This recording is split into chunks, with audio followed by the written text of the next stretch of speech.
Okay, beautiful people. It's your mentor Dimology who are here. Welcome to today's video where we're gonna be talking about the two powerful parallel trend lines. You understand? So I'm gonna try to make this video as short as I can because guys, I'm tired of of posting long videos because of you guys end up not enjoying the videos. So before we go anywhere further, kindly go check out my description section. Kindly go follow my Instagram account. Kindly join our free group for quality analysis and quality signals. And then kindly create an account under Global GT as it has fast withdrawals, quality spread, and GT at all. So on today's video, like I said, we're going to talk about what two parallel trend lines. So now let's talk about a term parallel. A term parallel basically means similar or same. You understand?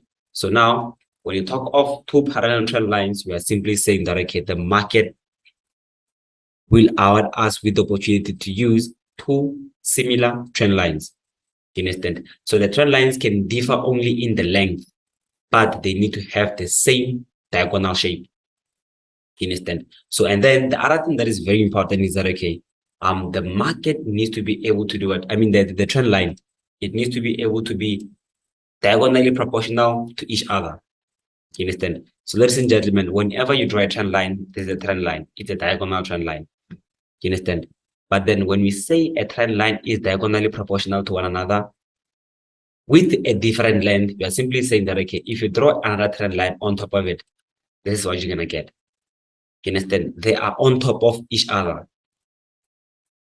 You understand? The length doesn't matter, but what matters is what the diagonality of the trend line. You understand? So now the question is that, okay, where do we use this strategy, or where do we implement the information that I'm about to give you now? So you can implement this information anywhere you'd like. You understand? Any time frame, any index, any currency pair, any index. You understand? So now the question is that, okay, why do we use two parallel trend lines? So we use two parallel trend lines because of what? We want to know where the next touch within the market is going to be. And then we also want to know where the breakout of the market might occur. You understand? We're not really sure where they're going to be. So we use these guys to help us. So they act as what? As a guideline to us. You understand? So now the question also will be that, okay, how do you use two parallel trend lines? So the first thing first, guys, make sure that, okay, you understand the properties and the rules of a trend. You understand? Before you start implementing or thinking that, okay, you are on a certain trend. So know how to identify a trend. Hopefully your mentors taught you. And then look for two highs and one low. You understand? You look for two highs and one low. The other thing that you should do is that, okay, always start at the resistance top of the market. So which means when you draw your trend line, always you're advised to start from the resistance point of the market. And then what you're gonna do after starting with the resistance, since you're gonna have one high and one high, and then you're gonna copy the whole thing and then put it where? Put it at the support level. You understand? If you cannot copy it with a control, I think it's control drag or control C, you can simply draw another trend line on top of it and then take it in the middle and then move it afterwards. Because if you use control C, I think it's control and drag, it just takes the same thing. So wait, just take exactly the same thing. You understand? And if you use control C and then control V, it copies and pastes the whole thing. So it depends on how you want to implement this whole thing. You understand? So let's just go up and try to implement this whole thing, because probably I know that, okay, most of you guys get easily bored by theory. So let's go and do the practical side. So currently we are able to see that, okay, we are on what we call a bullish trend. How can we prove that? The market pushes to the upside bullishly, so, and then what does it do? It corrects, you understand, with a bearish trend. You understand? And then what does it do afterwards? It continues to push bullishly, so. You understand? So this is a form of an uptrend. So this thing here, it's called what? This phase here is called the main one here. There's a substructure here. There's a substructure here. You understand? Then this guy here, he'll be our major structure, the substructure, and then a major structure. You understand? So now let's talk about something that is very important. So the first thing that you need to do is that, okay, identify your trend. So as you can see that, okay, the substructure now is what? It's a downtrend. So what you're going to do is that, okay, you're going to start by identifying your lower high. So you're going to start with two lower highs. So this is the first lower high, the second lower high. So now we're going to have a lower low here. Like I said, identify two highs and one low.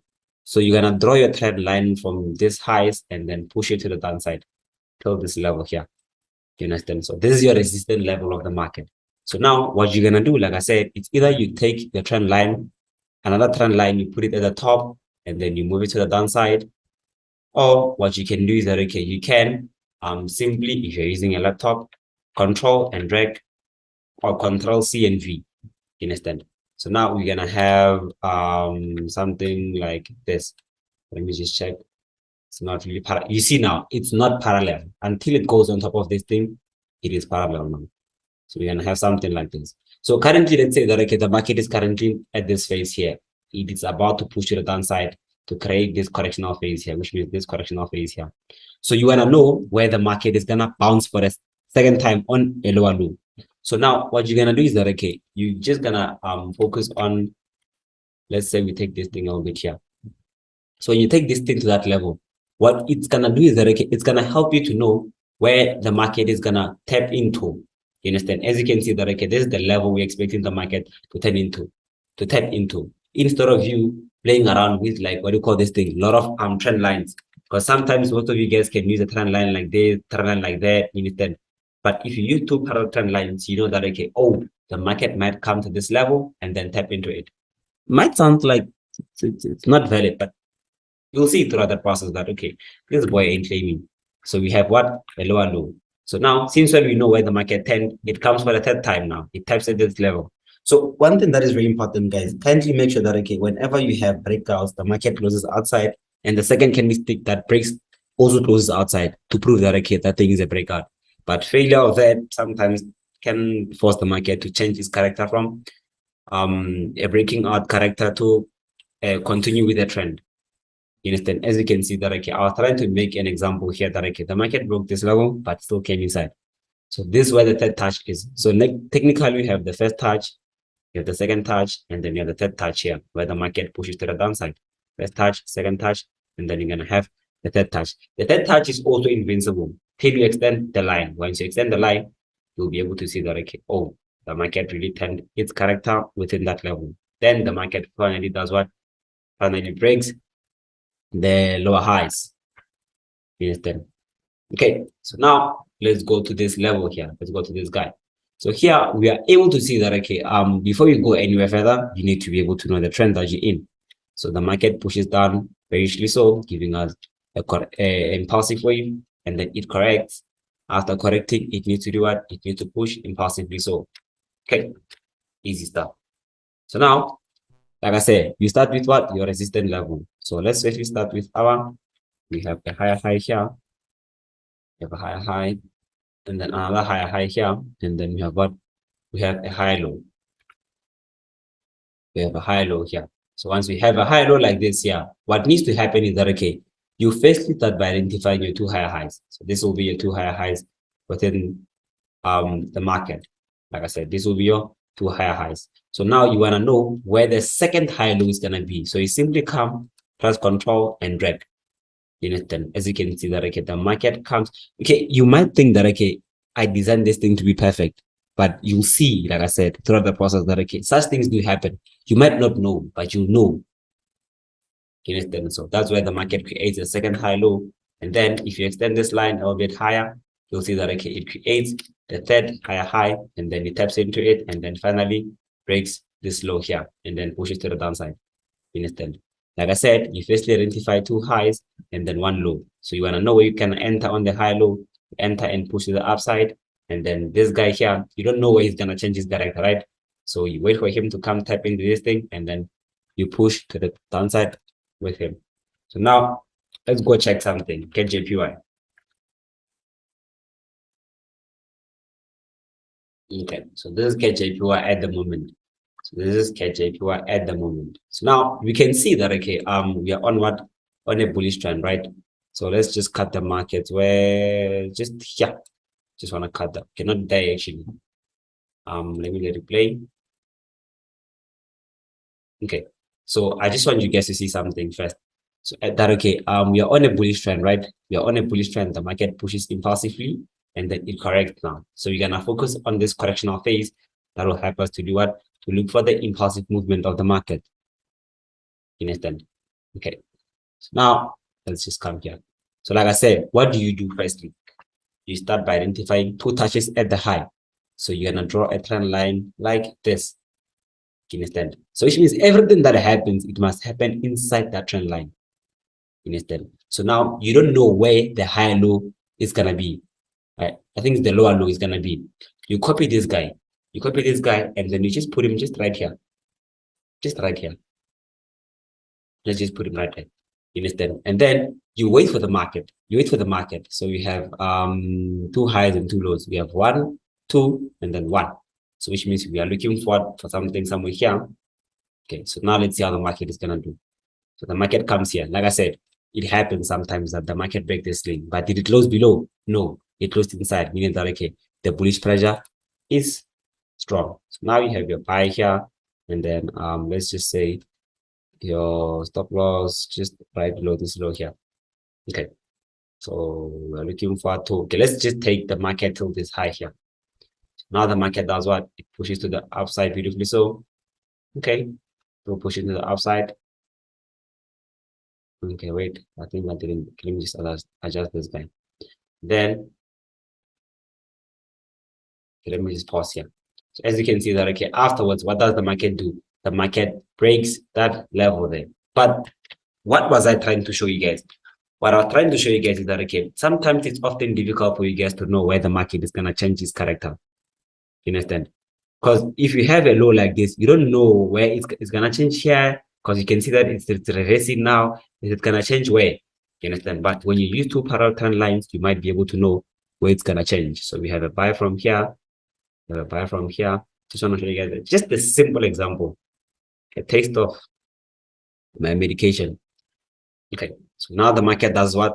It pushes to the upside bullishly. So okay, so now we get the buy, man. Just this is just a beautiful buy. So now let's pause here. Okay, let's let it play. Okay, so just want to show you guys another example. So this is where the market changed its phase now.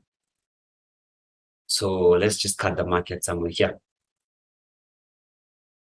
It's gonna be transparent again. So now you wanna know, since when we have a correction, an impulsive wave, and then now we're gonna have a correctional one.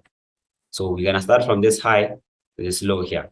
So you wanna know what made the market change its character at that level, right? So you can see that okay, what do we have now? We have a high and then a high. So now we wanna know where the low is gonna be. So you copy this guy and then just put him here. You can see now that we had him, we have him, and then we have him. So now, which means you're gonna start looking for buying opportunities from this level here. Where is our target going to be? We're gonna have our target around that level there. Okay. So now let's see something now. So the market does what? The market pushes beautifully to the upside. Okay, let me just extend this guy a bit, and then let's allow him to play.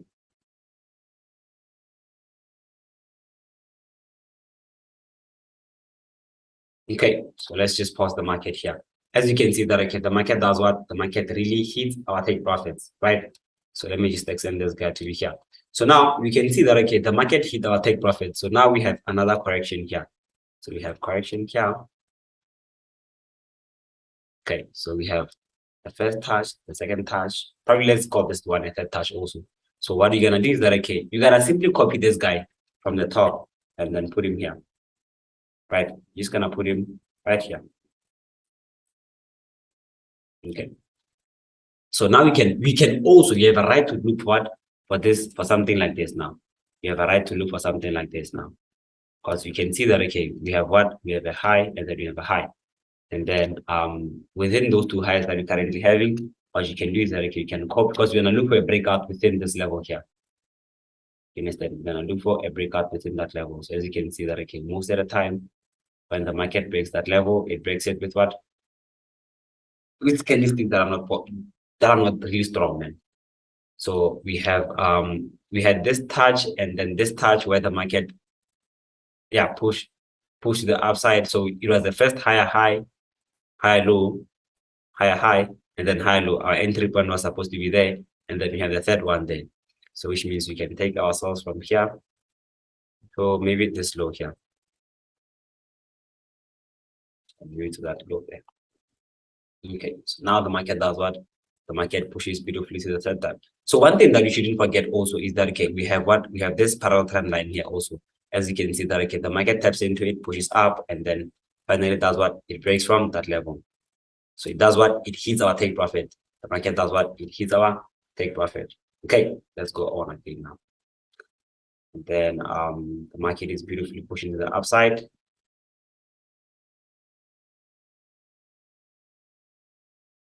Okay, let me just pause here. Okay, let me let it play. Okay, sure. So now with the current thing that is happening now, we are able to see that, okay, this is what we're having, right? This is the current structure we're having within the markets now. So now you're gonna copy this guy from this low to this level here. Instead, we're gonna copy him to that level. So which means our next touch within the market can be something like this, where the market can touch here and then keep us those buying opportunities, or where the market can just break this level and then continue pushing to the downside to this level. Instead. So now what you can also do is that, okay, you can use the internal breakout to help you identify what's gonna really happen. So you're gonna have that, and then you're gonna also have something like that. Instead, meaning that, okay, technically we had a third touch there. Why? Because of we had a 1 and 2. Let me just call this a 1 and 2. Let me just do something like this. Let's use this high and that high low. So this one will be our first high low, and then the market does not touch that level. So we're gonna take our sell somewhere here. No. Wait, we have 1 and 2. Yeah, this makes sense now. So we have to wait to see if the market is going to break this level. Once it breaks that level, we take ourselves from there, and then we push the downside with the market. So which means that, okay, our entry point should be something like this. Sure. And you guys are risk pure price action traders. And then our take profit will be somewhere within that level there. Because we don't have a right, but we do have a right because of we have the first touch, we have the first touch, second touch, and then the third touch there. So you can take cells from here as our first cells, and then if possible, we are able to take another cells from that level there after the breakout, and then we push it to the low afterwards. Because of we have what now? We have this guy, and then that guy then. So only have one this guy, and then we're looking for another guy there. So yeah, guys, that's how we go about understanding and going through the two parallel trend line rules. Thank you very much.